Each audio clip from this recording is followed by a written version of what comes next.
Well, it's something we all know. The retail landscape has changed. Life has changed. It seems like everything has changed, and we're moving toward what we hope will be a new normal. And that's why I'm incredibly excited today to have on the podcast Doug Stephens. He's the founder and CEO of Retail Profit, and it's Stephens with a PH and Profit with a PH as well. Let me give you Doug's credentials and a little bit about his background. So Doug is one of the world's foremost retail industry futurists. And we'll talk about what that means. His work has influenced international retailers like Walmart, Google, L'Oreal, BMW. Prior to founding his consultancy, Retail Profit, Doug spent 20 years in the retail industry holding senior international leadership roles.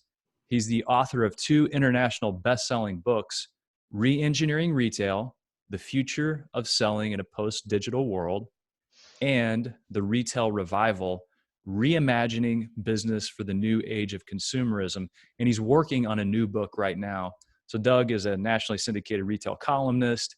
He's on corporate and academic advisory boards. He's been featured in the New York Times, the BBC, TechCrunch, Wall Street Journal, and Fast Company. Doug, welcome to the show. What did we miss? Not much. Thank you very much. And sorry for saddling you with such a long introduction, but thank you. It's great to be here. Well, I wanted people to understand a little bit about who you are, because I'm going to encourage people right now, grab your notebooks, get a pen handy, because I want people to be able to arm themselves with ideas that can help them navigate the new world. But let's talk about navigating the new world, because the book you're working on right now is called Resurrecting Retail. And you can give us kind of the sub headline there, but what do you mean? Are we saying to ourselves that retail is going to need a resurrection? It's already down at the bottom. We're going to have to usher it back to the surface and get that phoenix to rise from the ashes. What's your take? That is a pretty great way to caption it.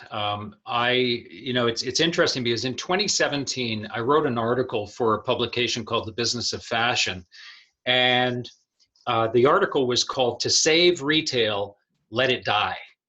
And it was sort of a commentary on the idea that, as an industry, we have been sort of straddling the line between the industrial world of retail, the industrial history of retail, and the promise of this new digital future. But that as an industry, we weren't really moving forward courageously toward that future. If anything, we were hanging on to the past. And, a lot of the legacy retailers, the JCPenney's of the world, the Sears of the world, that were all embroiled in these slow motion liquidations. It just occurred to me that, maybe we need to burn the forest to the ground here in order to see, what truly green shoots can rise from the ashes, as you said.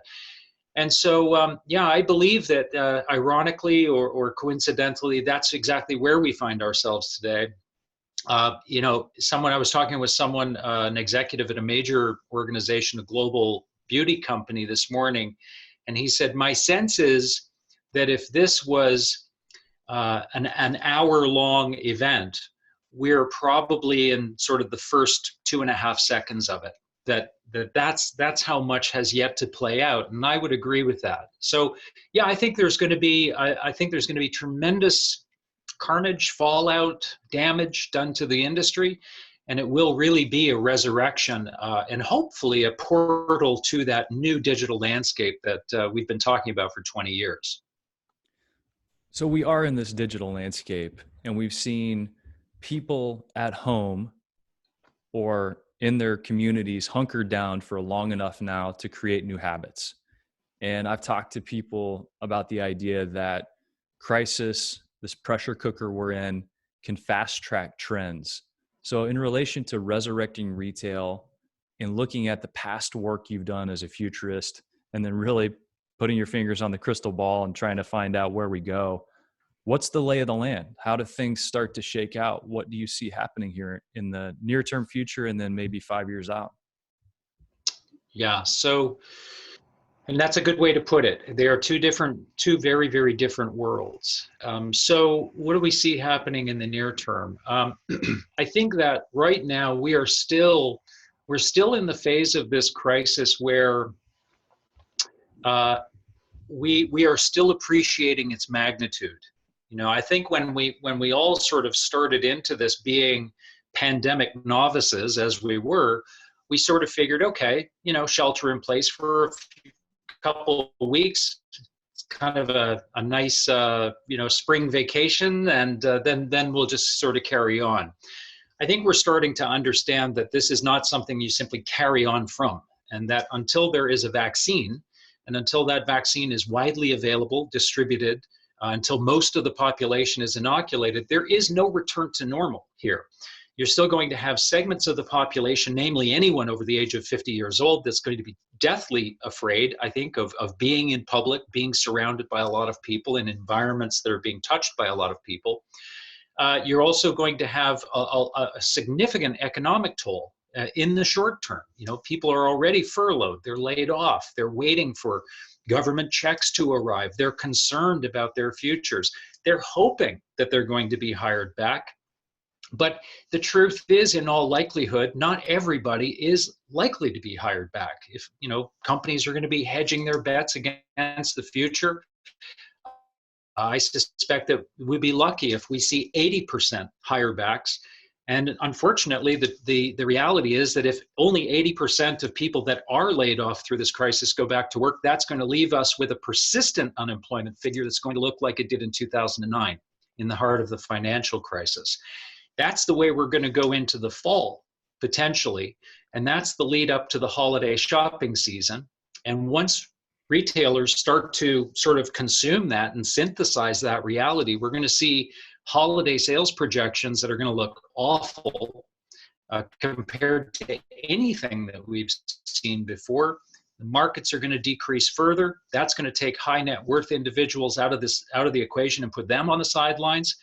And that's how we're going to begin 2021.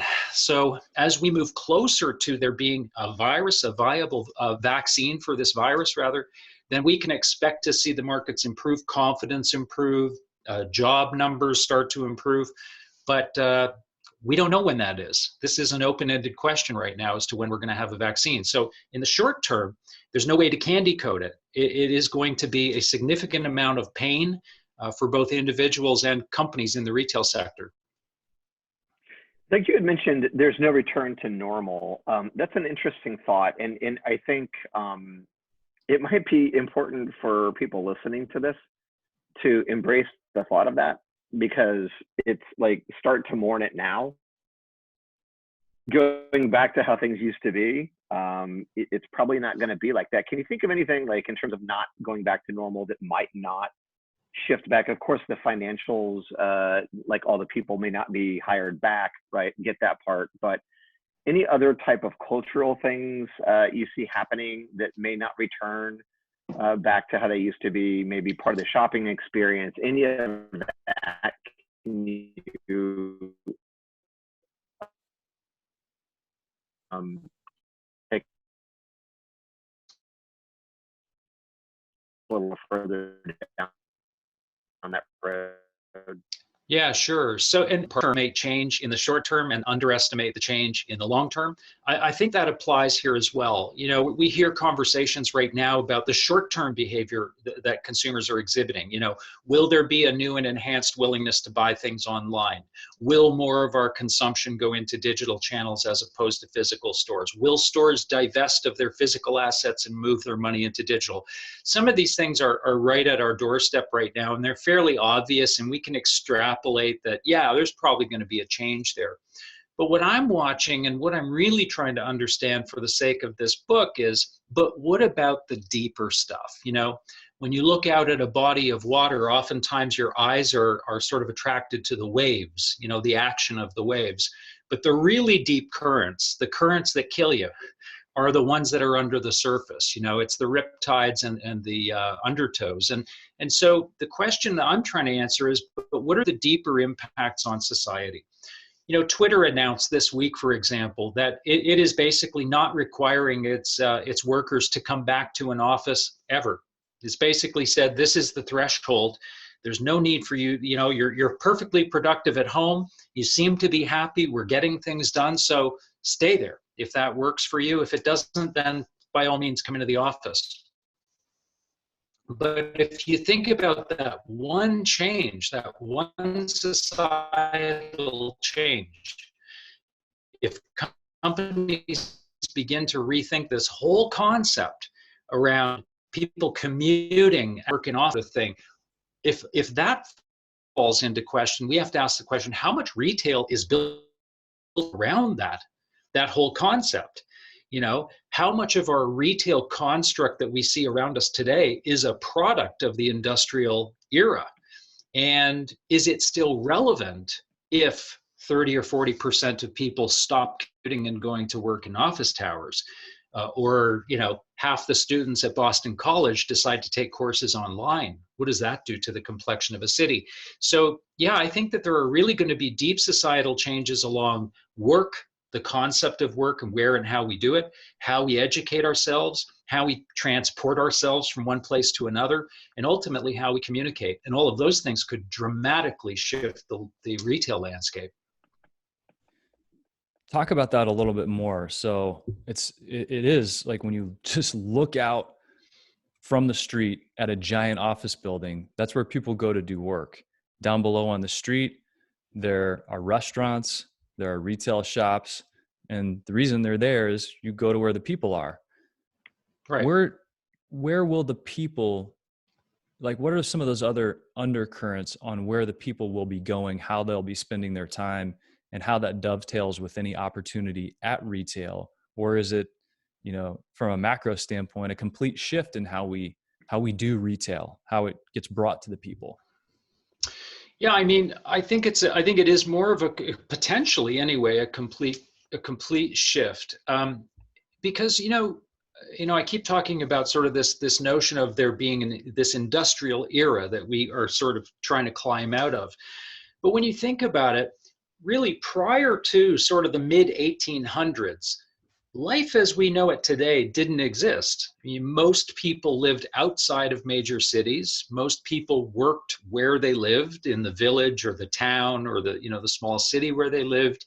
Many people worked for themselves and they worked alongside their family members. Kids didn't go off to school. Many of them were educated at home. So, our current model for how society works is not necessarily something that has existed from the beginning of time. It's a relatively new concept. And yet so much of what we see around us today is built around that premise, But we institutionalized life. Work became institutionalized. Education became institutionalized. Medicine became institutionalized. And if anything, retail is a reflection of all of that institutionalization and industrialization. But once we move into the digital world, the store is everywhere. The store is wherever the customer wants it to be, whenever the customer wants it to be there.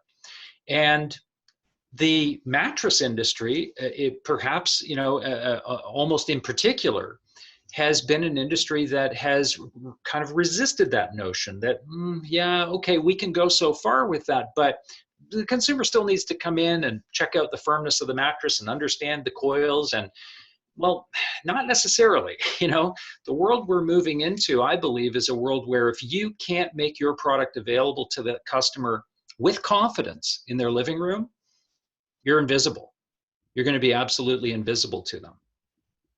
What does that look like for the mattress industry, in your opinion? Of course, we've seen compressed roll pack mattresses take huge market share for the industry, consumers not enjoying the experience of going in to shop for a mattress. We just had another author, John Spolstra.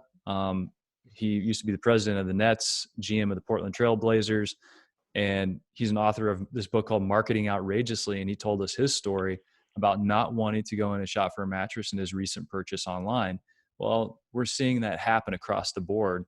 Is that the trend that you see in terms of making it available in somebody's living room? How do you see that kind of playing out for the people that want to touch and feel? Sure. So look, I mean, we've seen the way the bed in the box category has taken off, and part of the secret, of course, was simplicity. It was taking the complexity out of the choice. sure, some of it was about making it available online. Some of it was about providing a 100-day guarantee and being able to, ship it back if you're dissatisfied. But fundamentally, what they had also done was that while the mattress industry was increasing complexity of choice, adding more options to choose from, adding more ways to upsell the package, what these companies were doing was simplifying it, saying, look, we don't have a million different firmnesses. We don't have, pillow top versus normal top. And, it's just, here it is, straight up. And we've tested it. It's a great mattress. You'll be delighted.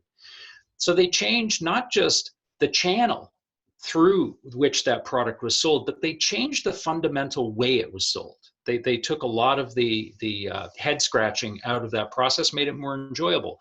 So that's a big part of that. But I mean, moving forward, if we, you think about one of the fastest growing startups in the US prior to COVID, anyway, everything is sort of now prior to COVID.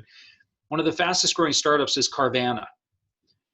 And how is Carvana making money? They're making money by selling used cars online to people who never sit in those cars before they actually pay for them. And then that car is delivered to their doorstep. They try it for 7 days. If they don't like it, they can send it back. And they're one of the fastest growing startups and outperforming virtually everyone else in the automobile industry. Well, if I can buy a car online, why can't I buy a bed? Why can't that just be super easy? Why can't I be, in a position to see what that's going to look like in my space using augmented reality or virtual reality or CGI? Why can't we take the complexity out of it? Why can't we deliver that thing in a few hours and have it set up? I mean, this is just a lot harder than it needs to be. And anything in this digital future that's too onerous, again, is just going to be marked invisible by consumers. They're not going to go there. So my understanding is that Carvana, and I did a quick search, has yet to be profitable. Do you know that to be different? Doug, do you know if they have that turned the corner? Yeah. I cannot give you a definitive answer on that. I know that their growth is staggering, Right. but of course, growth is oftentimes the leading indicator for startups. I don't know specifically about their profitability. Yeah, and so I bring that up because in our industry, you made a great point earlier in that acquisition costs have been growing so fast. And in the bed-in-a-box category, there's a couple of things preventing these disruptors. And the way they've approached the market was brilliant. We were talking to some people about it earlier today. And the big factor is the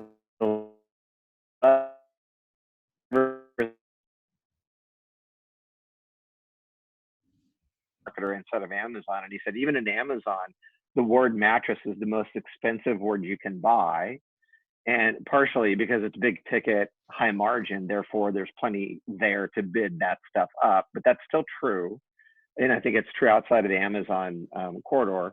But then the second part is returns. So with a mattress or with a car, building in the return percent into your model, it's tough because for people selling beds online, return rates are really high. And with a mattress, you can't just shove that thing back in a box and give it to the UPS guy. You have to literally give it to them to donate to a charity or things like that. So I'm saying that to ask the question, have you seen people figure that out in other categories? So return percentages and how to mitigate the problem there, and some of those other things like the acquisition costs, like how are other people getting over the hump and putting their business model into profitability? Yeah, I mean, reducing percentage of returns, absolutely, vitally important. And again, another reason to really try and shave complexity out of the process for consumers. I mean, obviously, the more a consumer feels that they concretely understand what it is that they're going to be getting, the more media perhaps that you make available to them to enhance that understanding of exactly what is this going to be like, what's the fabric like, what's the comfort level like, what's the construction like, the more thoroughly we can reinvent the process to give the consumer that assurance online. By definition, you're going to be reducing your returns exponentially. The problem that I find, and I'll give you an example. Right now, a lot of grocers, a lot of grocery retailers are having to very, very quickly put their online game together. And part of the problem with that is, we're hearing figures like in the grocery category, for example, there's been a 600% increase in online grocery ordering. The problem is that 600% increase in the grocery category is still a very, very small percentage of groceries, right? I mean, on a good day, that might represent something like 15% of grocery is now being transacted online, where before it was maybe 2 or 3%. But within that, even with that kind of an increase, what grocers are experiencing is difficulty. They're experiencing a lot of inefficiency in getting those orders out the door. They're experiencing really high cost in getting those to the door because they don't have a really well put together plan like maybe a Walmart does, because Walmart's been working at that for years. So part of the thing about profitability is that when you start doing something, you're inherently bad at it. And so your profitability out of the gate is not going to look good. And that's where a lot of companies just pull back and they say, okay, well, this is a failed experiment because we're not making money. Over the fullness of time, as you develop those systems, develop platforms, protocols, you get better and better at it. Your coverage becomes better. Your logistics systems become better. You become more profitable with those sales. But at the end of the day, it's kind of a zero-sum game. If you're not available in the customer's home when they need you, you're not making it easy enough to buy, they'll go somewhere else because there will be someone there. And these days, the answer seems to be Amazon for virtually everything. So there's the big one, Amazon. Let's talk about independent retail. So you have mattress stores across the United States reopening their doors. Some of them have been able to stay open under these appointment models. From what we understand, the appointment model has increased close rates dramatically because if you make an appointment to do something, you're going to get it done. So if you're an independent retailer right now with one store or maybe a handful of stores and you're trying to reopen, this is your business, you've been doing it for 28 years, and I'm listening to Doug Stephens talk about how much is moving online and needing to be available in people's homes. How do I marry up what I want to continue doing with where things are likely heading? How would you be thinking about that if it was your business? A few things. I think in terms of advice that I would give. In the short term, the mission is to keep the business alive. I mean, let's be honest. The short-term mission for every retailer, particularly independent retailers that may not have months and months of operating expenses sitting in a bank, is to keep the business alive. And so the questions around, where do I sell? Which platforms do I sell on? Is there an opportunity for me to become an Amazon merchant? All of these questions in the short term and these potential strategies. The only thing you have to consider in the short term is, do these marry up to my brand positioning? Is this congruent with my brand positioning, or am I likely to make some moves here that, even though they're expedient in the short term, they sort of derail my brand positioning for my loyal consumers? They don't know who I am anymore. If all of a sudden I'm selling down and dirty discounts on Amazon or some other platform. So there are some considerations there, but mission one is keep the business alive. In the longer term, what we often recommend to businesses when we do workshops with corporations, we'll often right off the top ask the question in an innovation workshop: if there was some reason you couldn't sell what you sell, for whatever reason, either the profitability level of it just wasn't there anymore, or you were prevented somehow from selling it, what would you do? What else of value could you potentially deliver? And it's an interesting exercise because, and we've actually done it in the bedding industry, it's an interesting exercise because all of a sudden you get to sort of the bigger idea around what you sell. And to my mind, a bedding retailer doesn't just sell mattresses. There's a difference between selling the idea of sleep and health and wellness, and sort of taking care of yourself and being at peak performance. That's a different idea than just flogging mattresses and selling mattresses out the door. Once you start to explore those bigger areas, oh, okay, we're really in the sleep and health and wellness industry. What other avenues does that open up? If really what you're trying to sell consumers is wellness and health, that's a much, much bigger concept and could avail all kinds of different services, different alliances that you could form, different products even that you could sell in lieu of selling mattresses. So part of this time, it's a bit of a gift that the universe is handing us in a way, because we get this time to completely rethink everything, including the reason for our business's existence. So you made a good point there. Kinsley and I have talked a lot about the sleep ecosystem. So if you are in the business of improving sleep, because we beat the drum all the time, right? Whenever we go and we talk to retailers in person, we ask them what business they're in. They say we sell mattresses. We say you're wrong. You don't sell mattresses. You sell the ability to improve quality of life, because that's what sleep can deliver, right? So many great things with that.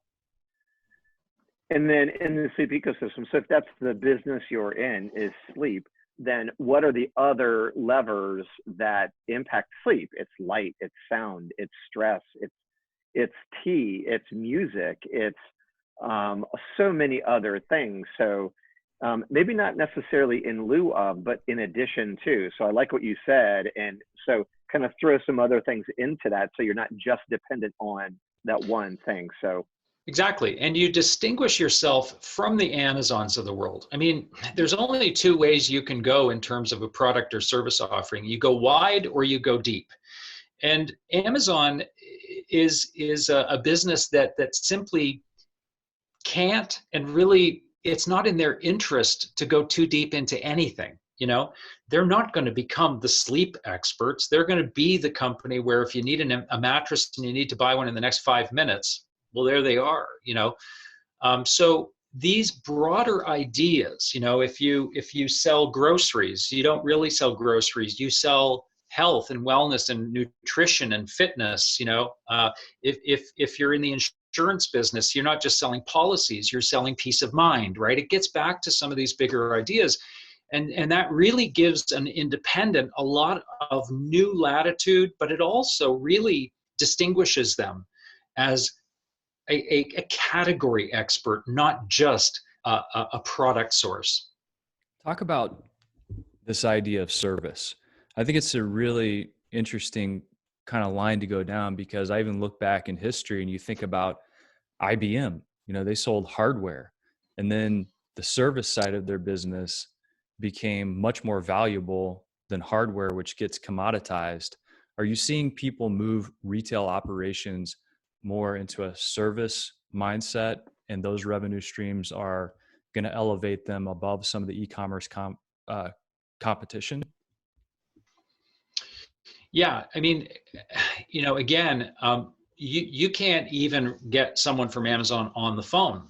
It's you have to comb through the website to try and find a phone number. So Amazon's not in the business of service. They're in the business of self-service, and they do a great job of it. And that's the case with a lot of online retailers. They just don't, eBay has no interest in talking to consumers about something. So service is definitely a differentiating component. But the thing I think is critical for retailers to understand, though, is that, and I know intuitively they kind of understand this, but I don't think that in practicality it plays out on the ground, that we live in a world now where being relatively sure about something is not good enough. We live in a world where each day all of us are Googling things, like, where was Ella Fitzgerald born? I don't know. Let's look it up. I mean, the facts are at our fingertips. And so when we go into especially a small independent boutique type retail store, we're not just looking for a bit of product knowledge or a little more product knowledge, looking for a level of personal expertise and experience that someone can say, not only do I know about this mattress or, you know, this box spring, I've used it. And I can tell you firsthand what that feels like or what that experience is like. We don't just expect knowledge, we expect expertise when we're going to an independent store. We also expect to be fawned over. You know, we really do. I mean, we know in most cases we're going to be paying a bit of a premium. It's probably not the best deal in town. So what is the value equation? Why am I paying the extra amount? If it's for incredible knowledge, incredible expertise, and being treated like a king or a queen while I'm in that store, then that makes up the difference. Unfortunately, most independent retailers say they deliver a distinctive level of service, but the truth is they don't. They're talking to themselves. So do you think this statement is fair and accurate? We've almost said, because I remember a time when there were a lot of people on the speaking circuit talking about that, you know, the diamond level customer service. That was what it's all about, how you're answering the phone. What are you doing in the, have we almost kind of sacrificed that whole way of thinking for convenience? So service has been sacrificed online specifically in favor of, like, yes, we're not, like, I remember times when I would buy something online, I mean, crazy, I can't get someone on the phone. But then kind of over time, haven't we kind of just been dumbed down to where we're like, yeah, that's just kind of what it is now? Is that a fair representation of that? It is fair. I would argue that what has happened to the market is that we have sort of redefined value as consumers. Some of this is a result of technology. Some of it is just a result of the nature of our lives, you know, the busy lives that we lead. But there are really basically only two experiences now in any market, in any category, that are viable. And the one experience is you make it so simple for me to buy your product that you become the cognitive default. When I think of buying this product, I don't see any other logos. I don't think about any other retailers. You're the one that pops to mind, and that's where I go to buy it. And it's convenient, it's easy, it's frictionless, and I don't have to worry too much about overpaying, right? So there's that. And I call that sort of the high utility experience. It's sort of like having your Swiss Army knife in your pocket. It's the go-to, right? It's got everything I need. And if it doesn't, then I'll look for something else. On the other end of the spectrum, though, there's also an experience called the high fidelity experience. And that's where we as consumers knowingly say, I don't want either just a commodity product, or I really feel like I need a level of expertise, or I want to really treat myself to a great shopping experience. That's where they're shopping the other end of the spectrum. In some cases, that might be a luxury retailer. In other cases, it might just be a small local retailer that offers great products and service. But those are the two extremes. Either the high fidelity proposition where the fact that you're paying more just makes perfect sense, totally justified. You know, you're happily paying more. And then the other end of the spectrum is when you're sitting in an airport and you realize, oh, I need a new charger for my computer, and 5 minutes later you've ordered it on Amazon and it's on the way to the house. All the stuff that's getting killed, though, is the stuff in the middle. It's those situations where the consumer says, well, you know, you're not the most convenient, you don't have the best selection, your prices are fairly high, and you don't deliver awesome service. So why would I even bother? And that's the stuff that's getting wiped out. So that's such a light bulb for me, because isn't it that you're in the store and you're like, why the hell did I waste my time coming here shopping for that? I could have bought it online. Exactly. And that's, so that's the middle, right, Doug? I mean, that's purgatory. That's where you literally become the place where people come to search your competitor's website in your store. That's hell on earth in retail. That's what it is. That's so good. So yeah, because you just haven't proven your value, you know. Are you seeing anybody that has maybe been stuck in the middle and then moved out? Can you think of any examples where there's a retailer out there, they're trying to evolve, they're trying to make themselves better, and they've made that leap, and maybe it is to that high fidelity experience, and they've re-engineered their culture so that they're relevant in today's environment. Do you have any examples of that? So, I'll give you an example of a brand that, for the sake of a brand that everyone in your audience will recognize, I'll use this one. But part of moving forward is not necessarily always about the things you choose to do. It's oftentimes about the things you choose not to do anymore. Sometimes that's a good strategy. I'll give you an example. In 2017, Nike, who, huge, obviously massive, one of the largest brands on earth, found itself in a situation where it was being distributed through 30,000 different retail partners worldwide across 110,000 different distribution points. And in 2017, Mark Parker wrote a letter to the market, essentially saying that the brand had made a decision to cease funding for all of those relationships with its retailers worldwide, with the exception of 40 retailers. 40 retailers out of 30,000, it said, we believe that these retailers are capable of delivering what we consider to be the Nike brand experience. The rest of you, hey, thanks for coming out. It's been a slice. You can continue to sell our products, but we're not going to fund your advertising programs. We're not going to build you merchandisers. That relationship is over. Oh, and by the way, we're going to put that money into our direct to consumer business. We're going to improve our online capabilities. We're going to explore and experiment with completely radical store concepts that are much more geared to this kind of store as media sort of concept. And that's precisely what they did, much to the shock and horror of these 30,000 merchants. A very, very difficult decision, but Mark Parker engaged in that. Now, what happened when COVID-19 came into place?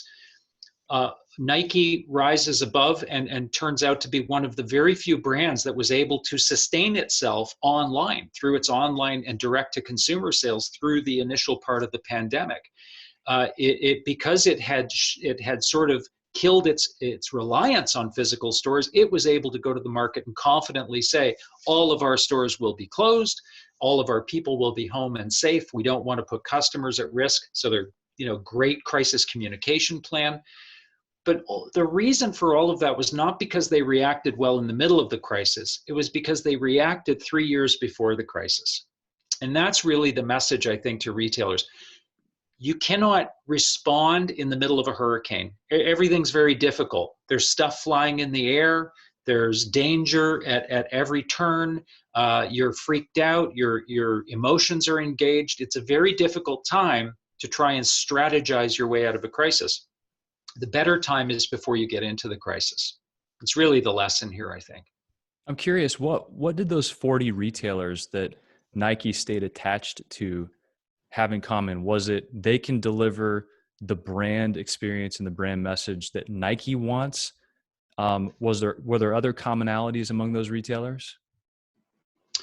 Yeah, so it was principally that the retailer has the space, they have the staffing levels and the operational capability and the willingness to actually institute something that Nike felt was an acceptable Nike presence or experience in their store as a third party seller. What it really, I think, was trying to get away from, and hence the reason for severing ties with so many other retailers, was the commoditization of its brand.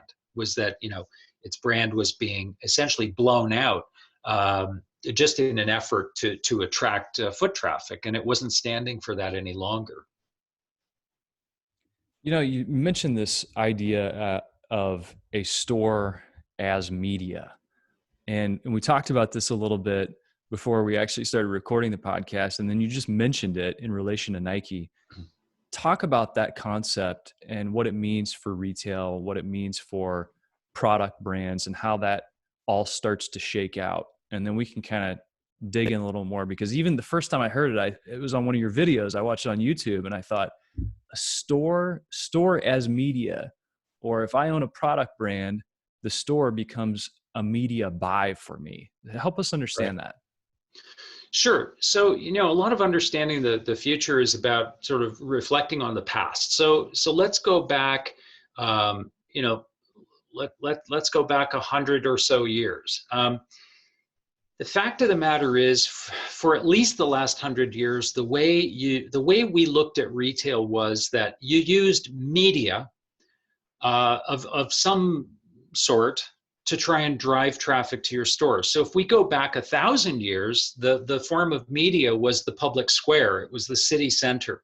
You'd go there, people would talk about politics, you'd talk about philosophy, or what the fashionable togas were in style and where to buy them and that sort of thing. But it was the market square and the bazaar was really the center of society, and it was the most prevalent media form. Then we evolve to the printing press, and the printed word becomes the prevailing form of media. And then that eventually innovates into radio, and radio into television, and then finally to the digital universe we find ourselves in today. Today, digital is the campfire that we gather around to share information, to perform commerce, to talk about politics and that sort of thing. So that's where we are. But the problem is that the digital landscape is extremely crowded now. You've had, virtually every company on earth now move their dollars out of conventional media into digital media. The cost of that digital media is exponentially higher than it was only a few years ago. I mean, between 2017 and 2018, Facebook's cost for an ad, one single ad, doubled. And there are brands like, there's an apparel brand called Outdoor Voices that recently said, we can't even advertise online anymore because the cost of getting that last incremental customer online actually costs us more than the customer is worth to the brand. So where does that put us? Well, it puts us in a place now where the funnel is about to invert, where we have been buying media to drive consumers to physical retail. What we now need to consider is that physical retail could be the customer acquisition method. We could draw consumers into the brand through physical retail, but ultimately our aim is to serve them across digital channels, is to use media as the store, making it possible for them to buy from us through any channel, whether it's Instagram or Facebook or Twitter or an image that they get in a flyer. Every single piece of communication is the store, and the store is a form of media. So media is now the cost of sales, and the store and rent and wages are the cost of customer acquisition. And this is a formula now that brands like Nike, I've spoken to people at Nike, and they said that was exactly the way we were looking at it when we put together our Nike House of Innovation in New York City, or our Nike by Melrose store out in LA. It's that the store is the first place, in many cases, that the customer will come in to experience the brand.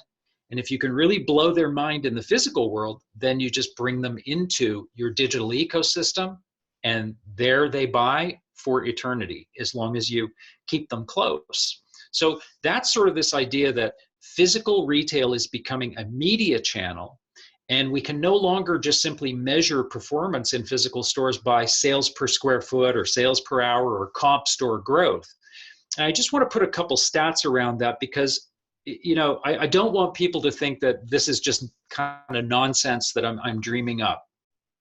What we know is this. We know from copious amounts of research, we know that in a market that does not have a particular brand of store, when you open that store in that market, when you open that brand and give it presence in that market through a physical store, we see an online sales increase of anywhere between 27 and 35%, just because that store is now in that market, it's present. So we know that there is a media value. We know that there's a media effect of a physical store. What we need to start doing is attributing the media value of the store back to the store's productivity, right? And some brands are actually doing this now. They're trying to understand, okay, well, if we attract, 1 million new customers a year through one of our big stores, what is the value of that from a media standpoint? What would we have had to go out and spend on the open market in terms of digital media to capture that many customers? And we should be sort of considering that to be part of the value or the productivity of the physical store. So I know it can sometimes sound a bit McLuhan-esque. It's sort of like, the media is the message kind of stuff. But if you just think about physical stores being a cost of customer acquisition, as opposed to simply a means of distribution, it sort of begins to make sense. Well, and so does that change the way that stores are going to be set up? So do stores start getting set up more like TV channels? Like if my TV channel doesn't attract eyeballs, then nobody's going to want to advertise on it. So if my store isn't attracting people, then me as a product brand, I'm not going to want to advertise in that store. Is that how this relationship works? I believe that is where it's going. And so to your point, just to sort of take that model a step farther, imagine you're a shopping center owner or a shopping center management company. You are charging rent, and typically rent in the commercial real estate sector works on a percent rent basis. So, you have a minimum rent, and then you have another figure that's based on sales out of that location. And so this percent rent formula has been the prevailing formula for rentals in most shopping centers. But now you find yourself in a situation where for the past 10 years at least, the growth of online sales has been 15% per annum, just like clockwork every year, 15%, 15%, while growth in the physical retail has been anemic. It's been maybe 1 or 2% growth from the physical side. So the question then becomes, how do you continue to thrive on percent rent when the sales per square foot in a given location are going down? More and more of the sales are being cleaved off to online. And in the aftermath of this crisis, we can expect that percentage is going to balloon. We could see 20% of retail go online in the aftermath of COVID-19. So if I can't charge percent rent anymore, then what's the basis for our rental agreement? I believe it will move over to more of a TV network kind of model. So if we imagine that a TV network's responsibility is to drive traffic to its shows, the shows that it offers, and it does that through a variety of different means. I believe the same model is going to apply to shopping centers at some point in the near future, because these stores are going to stop measuring their performance based solely on sales. It's going to be more around how many new customers are coming in, how prevalent is our brand in this part of the marketplace, how do our brands serve to sort of be that portal for entry into our ecosystem. And they're going to be looking to shopping centers they're going to be saying, hey, put people on my doorstep. Like, I'm here, I'm ready, I've got a great show. You need to drive people to my doorstep, and I will reward you on that basis. If you're able to put the right eyeballs or the right feet in front of my door, I'll bring them across the threshold and you'll be rewarded in the end. But this idea of it all being based around sales per square foot and comp store growth, it's just, again, it's another product of the industrial era that's going to go away. So Doug, were you saying that the burden then becomes that of the landlord, or are you still saying, okay, so you were saying that. So how do you bring people into the mall or into the strip center? And then if you do that, Mr. Landlord, then we will reconcile that in payment to you as it relates to our sales, direct sales. Yeah, we will. If you think about it, we'll base our rental rate on ratings. Let's say, the same way that you would, you'd look at the Nielsen ratings to find out how many people are watching a particular show on a given night. I think that retailers are going to start to look at that as well, because if it's no longer about me just sort of trying to push out as much stuff out of the store as I possibly can, but it really is about acquiring new consumers, treating those new consumers to a unique experience and bringing them into the brand, then they're going to want to know, like, what is the center doing to drive traffic? Because let's not forget too, the shopping center industry and frankly, most commercial landlords still are also in the industrial era, where it was about a 10-year lease, a credit-worthy tenant. We turn on the lights in the morning, we make sure the place is air conditioned and clean, and we have a food court. But beyond that, you guys are on your own. That is just not going to cut it anymore. Retailers are going to look for more. They're going to look for more of an active participation in marketing from the centers that they're in. So even more so than ever. So you think Mall of America, right? Those guys understand the draw and the experience, right?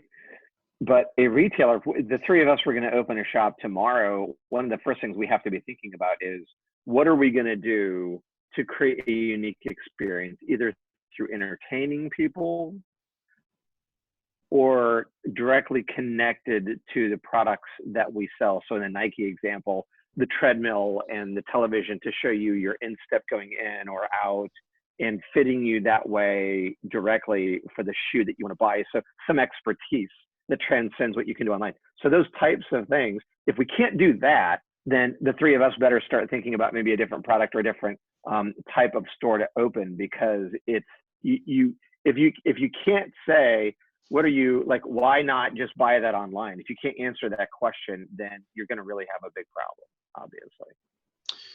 Yeah, absolutely. And again, I think it how do you build that production? So if we just think of the store not not as a small warehouse where you distribute products from, but think about the store as a stage. Think about the products as being part of a production. So the question is, what's the story that you're producing? What is this story about? Is it about mattresses at a great price? Okay, well that's a story, I suppose. It's not a very interesting or compelling story, but if it is a story about sleep and wellness and mental health and physical health and endurance and all that good stuff and stress release, that becomes a story that can play out very nicely on that stage, with different product categories, maybe expert presentations that are given either in-store or online. You could have an extremely robust YouTube channel where you're talking to experts in psychology or health experts or sleep experts. You'd be talking about meditation, yoga. You could be selling, vaporizers to scent your rooms. I mean, the sky's the limit once you start thinking in terms of what's the show. What am I trying to bring people in to do or to know or to engage with? And the question we have to ask in the short term is, how can I take those elements of that compelling show and put them online so that people, why am I not live streaming from my store? I can do that while I'm closed. I can live stream, I can talk about my products, but what's the show? And unfortunately, a lot of retailers, you ask that question and they close their eyes to imagine it, and all they see is darkness. They just don't have that sense of where to go with this, but it just takes the courage to take the first step and say, we're not in the mattress business anymore. We're in the sleep business, folks. So let's go for it. We've talked to people that mention how Apple stores turned into town centers. Apple stores now hosting how-to sessions for shooting better video on your iPhone. Do you see any mid-sized retailers or smaller retailers who have closed their eyes? Maybe for a moment they saw darkness, but they were able to push through to the other side, do the hard work, and emerge with a stage play that was meaningful and engaging to consumers? The simple answer is yes, absolutely. In fact, at the height of last year, I was doing dozens and dozens of trips around the world, visiting different places, different cities. And one of the first things I always do in every city is I go out and I without asking anyone, without necessarily looking at tourist guides or anything like that, I just put on my running shoes and I hit the streets and I look for, places where there are lineups out the door, where customers are waiting to get in, or where it looks like there's something really compelling going on. And to be honest with you, most of the time, the retailers that I find that are really killing it are independent retailers. there's certainly, I'm not, the last time I was surprised by a major chain, by a major chain doing something, I mean, maybe IKEA. IKEA did a really cool concept in New York, a small store concept. But beyond that, most of the really intriguing, interesting concepts I've seen have been from small independent retailers, sometimes generational independent retailers. But it's always just a consequence of their love of their product, their passion around it. Just sort of that pride of ownership in their business, and they just really, they put on a show. Not every retailer, of course, is like that, but I truly believe some of the most magical retail experiences I've ever had have been in independent shops. So isn't it that whole future look is definitely going to favor the independent, the guy who can move quickly, who is more agile, because creating experiences like that require people to support them, personalities, customer service, like big boxes or big chains are going to have a really difficult time scaling those types of experiences, don't you think? I totally do. Yeah, absolutely. Yeah. It's really, if there's a player in this market that is likely to get squeezed, it's the big box retailer of mattresses, and I would say that across virtually every category. In the same way, I mean, big box retail was sort of the analog version of the internet before the internet, in a way. When I remember the first time I ever walked into a Home Depot, I was like dumbstruck. I was like, how did a hardware store get this big? So that was really sort of the starting point. If you had a project to do or you needed something, you went to one of these massive big box retailers because they had these enormous selections, great prices. The problem is, in the cold hard light of 2020, they don't look innovative at all. They look diminutive. They're difficult to shop.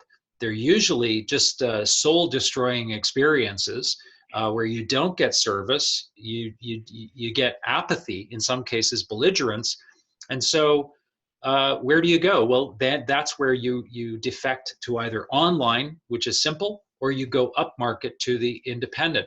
The job of every independent is to prevent that first trip, to become so notorious, not just known or well known in your market, notorious.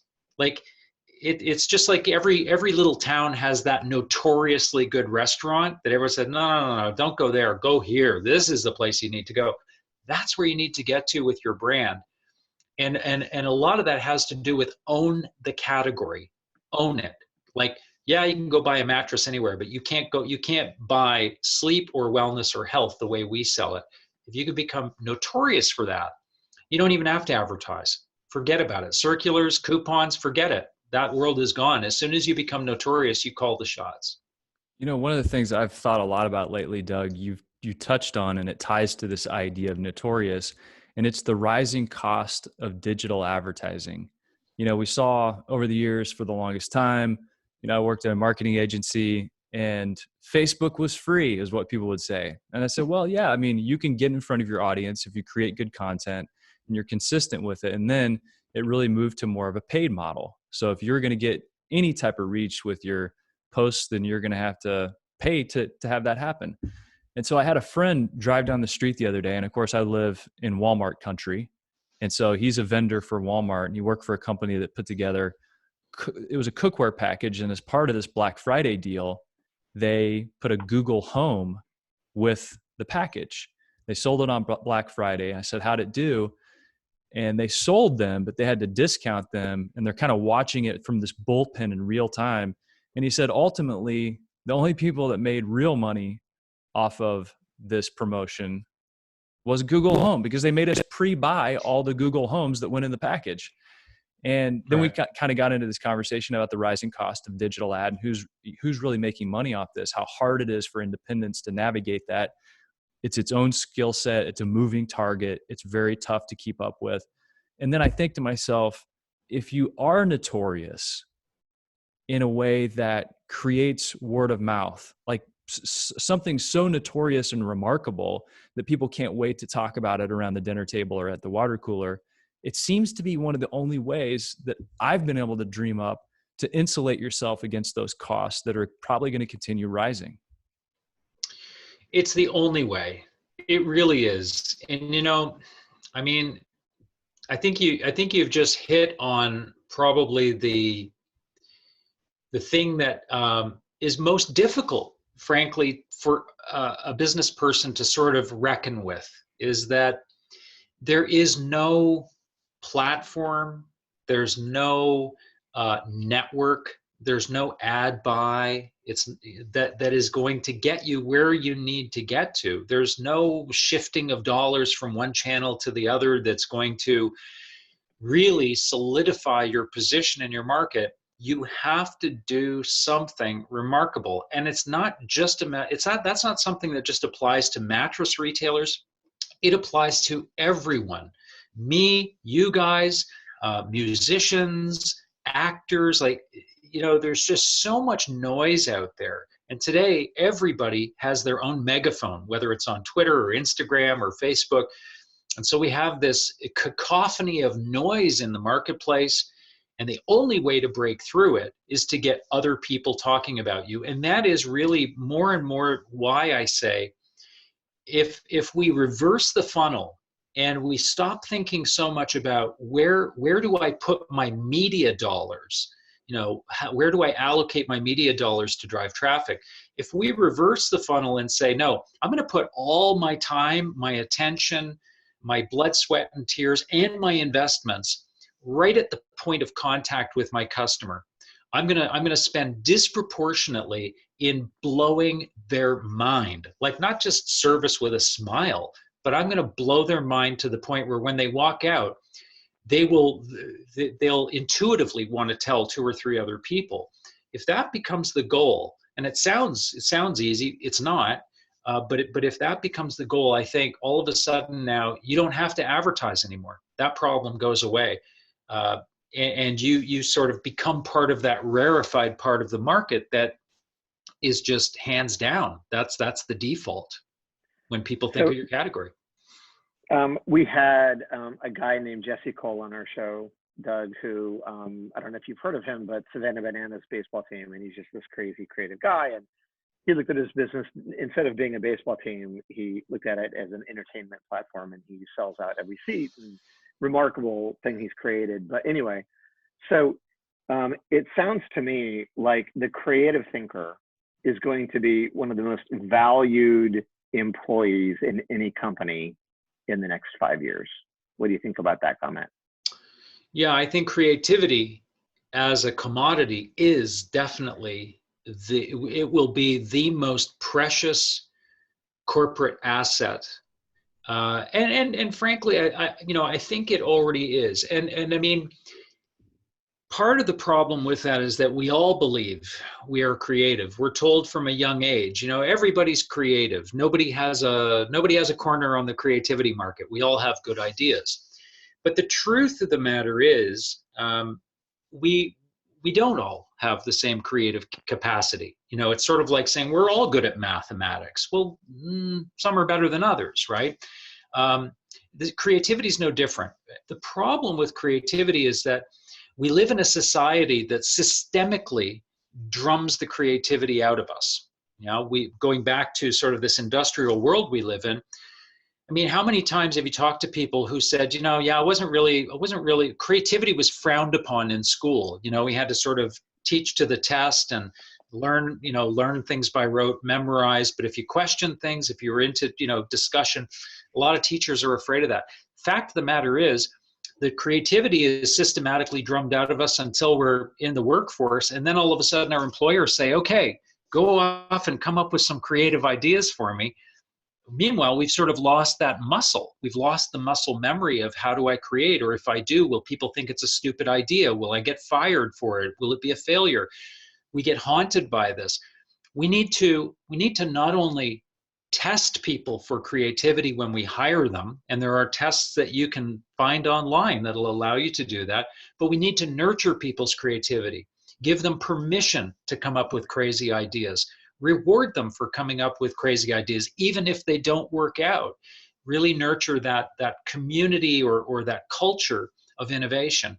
And within that, the other key piece for the future will be leaders with humility, leaders who are humble enough to understand or to be honest about the fact that they don't have all the answers. They don't have all the best ideas. That they don't know where COVID-19 is going to lead, but what they commit to is being flexible, being dynamic, being willing to take new information on a given day and act on it, or being willing to hear a crazy idea from one of their teammates and say, let's give that a shot. Who knows? It could work out to be a great idea.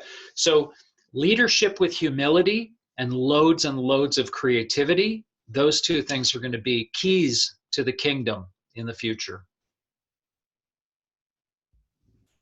Those are really good takeaways. I almost feel like that could be the exact end of the podcast. But, Doug, it's really cool because we've got you booked for the next 6 hours, right, Doug? Doug's not laughing. Are you frozen, Doug? He is frozen, actually. We're just teasing. Anyway, Kinsley, I interrupted you. Continue, please. No, I love hearing that because it maps back to so many things that we've talked about on the podcast. Being creative, developing a culture of creativity, leadership that is focused on developing the team. It's a lot of people are watching the Last Dance documentary, and there's a great moment that I haven't seen a lot of people talk about, but it's whenever Michael Jordan realizes that he has to go from being the best player to being a championship team. And to do that, he had to develop those around him. So he was scoring all the points and getting the assists and the rebounds. He was the best player on the court. And then he realized, if we're going to win championships, I need everybody else on this team to contribute in their own unique way. And we're going to have to do this as a tribe and do it together. And I think that's that leadership principle you talk about. And he allowed people to express their own creativity. Yeah, absolutely. And that really is, that's what a great leader does, is they don't necessarily make every decision. They don't come up with every idea, because they realize that they have two roles, really two jobs. And that is to select the best people and create a fertile and safe environment for those people to innovate and to come up with remarkable ideas and really to do what they do best. Just to give you a sense of, we talk about this sort of precious commodity of creativity, just to give you a sense of some of the stats around, how many people truly are creative.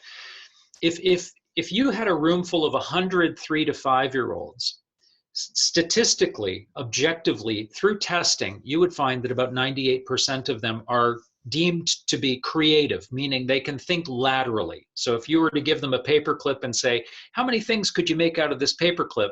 They'll go all day, right? It'd be a million things.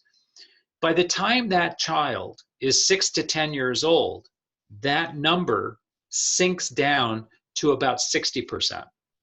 By the time they're in their teens, that number sinks down again to about 20 or 30%. And by the time you get to 26 and over, it's 2% of the population is capable of what would deem to be super creative thinking, lateral ability to think laterally or tangentially. That's not many people, So if you're an organization, if you're a small retailer and you've got 10 people, that means that about 0.02% of your 10 people are creative at all, and the rest will struggle when you give them a creative exercise to go off and do. It's important to realize that, and it sort of emphasizes the need to go out and really try and hire creative people that can do their jobs creatively. It's so sad, because I think a lot of the creativity gets squashed out of us, right, Kinsley? Is that where you're going? Yeah, I just we can't do that. Yeah. For a moment, like reflecting on how sad that is. And I'd heard it put differently. You ask a room full of kindergartners how many people are creative, all the hands go up. You ask that same class when they're seniors, it's like a couple of people raise their hands. So there are real stats around that. So as business owners, when you think to yourself, I have a small team, I have 10 people on my team, and you say it's 0.02, well, I'm going to have to churn through a lot of people hiring and firing just to find that one creative person. How do they navigate an environment where they need to be creative? Is it hiring agencies or hiring people to come in kind of as a one-off? Well, the funny part is most of the organizations that I deal with, most of our clients, and I mean, we have clients that, you know, are as large as L'Oreal. You know, we've done work with Walmart. The surprising thing is that most organizations don't really test for creativity. On the way in, they test for IQ. They want to know how smart you are. They test for EQ. They want to know if you're sensitive to the feelings of other people or you can manage your own emotions, but they don't test for creativity. And yet, you know, when you think about it, so much of business, certainly I think an equal portion of business is not just how smart you are, and it's not just how nicely you play with others. It's your ability to come up with new, novel, and useful ideas. You know, and so it is surprising. And most organizations just don't test. The easiest way, if you're you're interviewing, to describe to you specific situations from their past where they have been in a position where they have had to come up with a new, novel, or unconventional way of doing something in order to solve a problem or to take advantage of an opportunity. Ask them for a specific example or examples from their past, and you'll know within a few minutes whether or not a candidate has legitimate experience in being creative or innovative. I usually answer that with. So part of it is having the creative people. The other part of it is having the leader create an environment where you support creativity and you reward creativity and you create the culture for that. Kinsley. Yeah, 100%. It all comes out. I mean, look, it's one thing to say, hey, you know, we need people to be creative and come up with innovative ideas. But if you're the kind of leader that shuts people down or punishes people for ideas that go sideways, then you're creating an atmosphere of fear around it. And you know, to the point earlier, that's why so many of us lose our sense of creativity, because we did raise our hand that day in English class, and we had an idea or we had a thought, and the teacher, you know, made us feel foolish. The class laughed at us, and the little voice inside our head said, creativity is risky, you know, don't do it. And we carry that with us into our adult lives. So yeah, it really is a matter of the leader being humble enough to know that they don't have all the good ideas, and that, you know, the thing they think is crazy could in actual fact be the thing that saves their business. You know, Jesse Cole, who Mark mentioned earlier, it was the first podcast at the beginning of this year. And this guy wears a yellow tuxedo everywhere he goes. He said, baseball is boring and slow. Let's make it fun and entertaining. 18 half innings of just wildness. They have grandma beauty pageants. They hold up the babies that are at the field and play the Lion King music. They have players go on dates during the game. I mean, they're incredible. And one of the exercises he gave us that I think is really good, and I've talked about it before, is he says, we looked at baseball and we decided, let's do the exact opposite. We're going to have a breakdancing first base coach. We're going to have a penguin in the parking lot showing people where to go just for no reason. But what are we going to do that's the exact opposite? And he said, most of the time these days, that's the right answer. Yeah. Yeah. Cut across the current, be different, stand out, you know, be relevant. I mean, obviously if you're doing something and it's not appealing to some sort of relevant need on the part of an end customer of some kind, you know, that becomes self-indulgent at that point. But you know, being a little bit better than the competitor down the street, who they themselves are completely unremarkable, that's just the road to nowhere, you know. And unfortunately, you know, what we find in industries is that industries don't make competitors more differentiated. Industries have a tendency to make competitors more the same. Why? Well, because we all read the same industry trade publications. We all go to the same conferences. We all hire the same consulting companies. We all deal with the same vendors and suppliers, and we deal through the same supply chains. So over time, we actually become more the same. We all become more mediocre. And what that does is it puts the entire industry then at risk. The entire category becomes potentially disrupted, because you have all these competitors on the outside looking at this mediocre market saying, this is a huge opportunity for someone to reinvent this experience. And we see it happen over and over and over again. So I guess if I have an optimistic note here, I would just sum it up by saying, look, yes, the next year is going to be, I think it's going to be one of the most difficult years for business on record. I don't think there's any way to get around it. What we have, though, is we have an opportunity. Look at it this way. The universe is handing your business an opportunity to completely rethink who you are, what you offer, who you offer it to, and how you go to market, and how you can be decidedly different, better, more resilient, and more capable as a business after the fact. So build today for the future that is coming, while you, of course, do what you need to do to keep your business afloat. But I think that we could literally be stepping into a renaissance in retail that really could be a very, very promising new era of growth. And keep in mind, too, in the 1918 pandemic, the economy didn't get back to pre-pandemic levels until 25. However, it was also the roaring 20s. There was a lot of growth between 1924 and 1929. So there will be growth on the other side of this. It will be, I think, pretty astonishing, the level of growth that we will get to eventually, but we're going to have to go through some hard times to do it. Well, I hope that your wrists as you listen aren't worn out. I hope there's a little bit of ink left in your pen. I don't think I oversold it. Doug, amazing insights, just gem after gem that I'm going to go back and re-listen to this and capture as much as I can, because you've given us so much to think about. And I love ending it on an optimistic note, because I think, like you said earlier, this is a gift. We've been given time. We've been given the ability to wipe the slate clean. And thankfully, we've been given you today to guide us through this. So thank you very, very much for your time. And if you want to get in touch with Doug or find out more about his work, go to Retail Profit. That's with a PH, so PROPHET, retailprofit.com. And Doug, thank you very much. Thank you, Doug. You are fantastic. Guys, thank you. It was a great podcast. Thank you. It was a real pleasure. Anytime, guys. Have a good one.